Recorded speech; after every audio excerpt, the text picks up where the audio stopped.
ದೇವರು ಎಲಿಯನಿಗೆ ಆಹಾಬನ ಮುಂದೆ ನಿಂತು ಪ್ರವಾದಿಸು ಅನ್ನುವಾಗ ಅವನು ಹೋಗಿ ದೇವರು ಹೇಳಿದ್ದನ್ನು ಹಾಗೆ ಪ್ರವಾದಿಸಿದನು. ನಂತರ ಕೇರೆತ್ ಹಳ್ಳಕ್ಕೆ ಹೋಗು ಅನ್ನುವಾಗ ದೇವರ ಮಾತಿಗೆ ವಿಧೇಯನಾಗಿ ಹೊರಟು ಹೋದನು.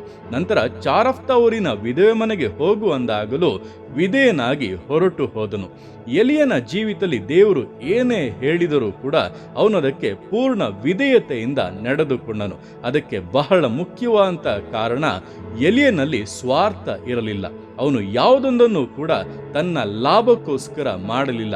ಆದ್ದರಿಂದಲೇ ಎಲಿಯನ ಮೇಲೆ ಅಂತ ಒಂದು ಅಭಿಷೇಕವು ತಂಗಿದ್ದು ದೇವರಿಗೋಸ್ಕರ ಶಕ್ತವಾಗಿ ಪ್ರಯೋಜನವಾದದ್ದು. ಈ ದಿವಸಗಳಲ್ಲಿ ಕೂಡ ಸ್ವಾರ್ಥಿಗಳನ್ನ ದೇವರು ಎಂದಿಗೂ ಕೂಡ ಉಪಯೋಗಿಸುವುದಿಲ್ಲ. ಸ್ವಾರ್ಥವನ್ನು ಬಿಟ್ಟು ತಮ್ಮ ಲಾಭಗಳನ್ನ ತ್ಯಜಿಸಿ ದೇವರಿಗೆ ವಿಧೇಯರಾಗುವಂಥವರ ಮೇಲೆ ಅಭಿಷೇಕ ತಂಗುವಂಥದ್ದು, ಅವರನ್ನೇ ದೇವರು ಈ ಅಂತ್ಯಕಾಲದಲ್ಲಿ ಶಕ್ತವಾಗಿ ಉಪಯೋಗಿಸುವಂಥದ್ದು.